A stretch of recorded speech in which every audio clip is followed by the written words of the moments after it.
درِ شہوار نے کہا، ولید اگر تم مجھے نہیں ملے تو میں مروا کو اس دنیا سے مٹا دوں گی۔ یہ جملہ جیسے ہی درِ شہوار کے ہونٹوں سے نکلا تو اس کی آنکھوں میں پاگل پن صاف جھلک رہا تھا۔ جس عورت نے کبھی سب کچھ پایا تھا، دولت، شہرت اور رتبہ، آج وہی عورت ہاتھ مل رہی تھی اور اب اس کا ایک ہی جنون رہ گیا تھا۔ ولید جب تیمور ایما کے ساتھ دبئی چلا گیا تو درِ شہوار یہ سب برداشت نہ کر سکی۔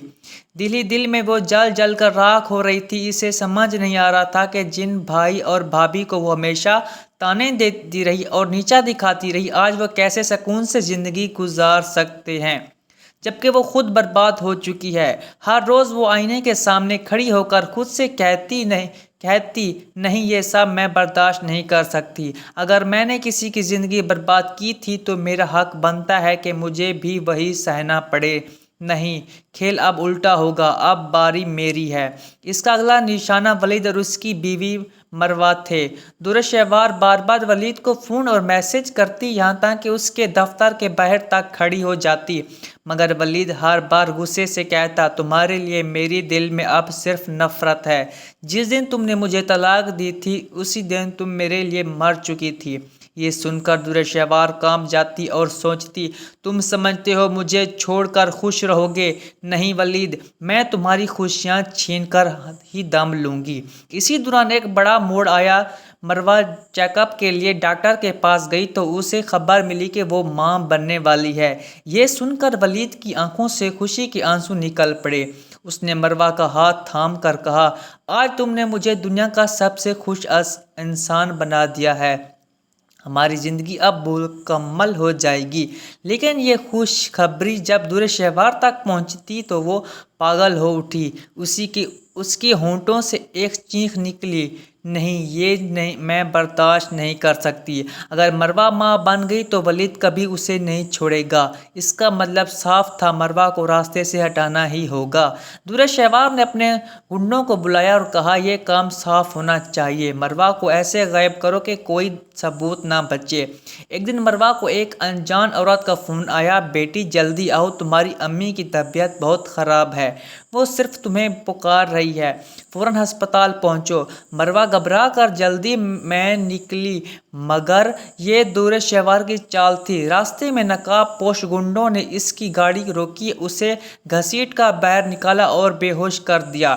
ادھر ولید کو جب خبر ملی کہ مروا نہ ہسپتال پہنچی نہ گھر لوٹی تو وہ پاگلوں کی طرح دوڑتا پھر رہا تھا۔ اس نے دہاڑ کر کہا، یہ سب درِ شہوار کا کام ہے، اگر مروا کو کچھ ہوا تو میں اسے زندہ گاڑ دوں گا۔ مروا کو اندھیرے کمرے میں باندھ دیا گیا۔ وہ سہمی ہوئی کہہ رہی تھی، میں ماں بننے والی ہوں، مجھے چھوڑ دو، مگر جواب میں خاموشی تھی۔ ولید غصے میں درِ شہوار کے گھر پہنچا، اس کی ماں فاطمہ بھی وہیں موجود تھی۔ ولید چیخا، درِ شہوار کہاں ہے؟ اگر میری بیوی کو کچھ ہوا تو میں تمہیں جلا دوں گا۔ فاطمہ نے حیرت سے پوچھا، کیا ہوا؟ ولید نے کہا، میری بیوی کو کسی نے اغوا کیا ہے اور اس کے پیچھے تمہاری بیٹی کا ہاتھ ہے۔ یہ سن کر فاطمہ نے درِ شہوار کے منہ پر زوردار تھپڑ مارا اور کہا، شرم نہیں آتی تمہیں؟ عورت ہو کر عورت کا گھر اجاڑنا چاہتی ہو؟ درِ شہوار غصے میں چلائی، ہاں سب میں نے کیا ہے، کیونکہ ولید صرف میرا ہے۔ ولید آگ بگولا ہو کر بولا، اگر مروا کو کچھ ہوا تو میں تمہیں زندہ گاڑ دوں گا۔ ادھر مروا قید خانے میں کمزور پڑ چکی تھی۔ اسی وقت ولید کو اغوا کاروں کی کال آئی، اگر بیوی کو زندہ دیکھنا چاہتے ہو تو آدھی رات پرانے گودام میں اکیلے آؤ۔ ولید وہاں پہنچا تو گنڈوں سے لڑتے لڑتے لہولہان ہو گیا، مگر ہار نہیں مانی۔ اس نے مروا کو آزاد کیا اور کہا، کچھ نہیں ہوگا، میں آ گیا ہوں۔ مروا روتے ہوئے اس سے لپٹ گئی۔ اچانک تالیاں بجنے کی آواز آئی۔ درِ شہوار کمرے میں داخل ہوئی اور ہنستے ہوئے بولی، واہ ولید، کتنی محبت کرتے ہو اس عورت سے، مگر آج یہی محبت تمہیں ہمیشہ کے لیے جدا کر دے گی۔ اس نے بندوق اٹھائی اور مروا پر تان دی، مگر اسی لمحے پولیس پہنچ گئی، درِ شہوار پکڑی گئی۔ فاطمہ روتے ہوئے بولی، بیٹی یہ کیا کر ڈالا؟ خدا سے ڈر، جو عورت دوسری عورت کی کوکھ پر ہاتھ ڈالتی ہے اس کا انجام کبھی اچھا نہیں ہوتا۔ مگر درِ شہوار چیخی، میں نے غلط کچھ نہیں کیا، میں نے صرف اپنا حق مانگا ہے۔ ولید، میرا تھا اور ہمیشہ میرا رہے گا۔ پولیس اسے ہتھکڑیاں لگا کر لے گئی۔ مروہ کو فوراً ہسپتال پہنچایا گیا۔ ڈاکٹر نے کہا حالت نازک ہے مگر بچے کی دھڑکنیں موجود ہیں۔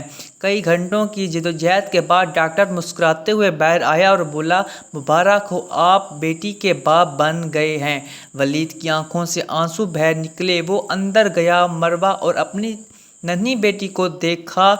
مروہ نے کہا یہ ہماری چھوٹی پری ہے۔ ولید نے اس کی ماتھے پر بوسہ دیا اور کہا تم نے مجھ سے سب سے بڑا تحفہ دیا ہے، اب میں تمہیں کبھی اکیلا نہیں چھوڑوں گا۔ کچھ ماہ بعد دورشیوار کا مقدمہ عدالت میں چلا۔ تمام ثبوت اور اس کی اپنی ماں کا بیان اس کے خلاف گیا۔ جج نے فیصلہ سنایا دورشیوار تمہیں 10 سال قید کی سزا دی جاتی ہے۔ پولیس جب اسے لے جانے لگی تو اس نے ولید کی طرف پاگلوں کی طرح دیکھا کر کہا تم سمجھتے ہو کہ کہانی ختم ہو گئی؟ نہیں، اصل کھیل تو اب شروع ہوگا۔ ولید نے جواب دیا تمہارے لیے اب صرف جیل کی سلاخیں ہیں، ہماری زندگی سے تم ہمیشہ کے لیے ختم ہو چکی ہو۔ تو ناظرین اگر آپ کو ہماری ویڈیو پسند آئے تو سبسکرائب کر دیں تاکہ آنے والی اپڈیٹس کا نوٹیفیکیشن آپ کو ہر وقت ملتا رہے۔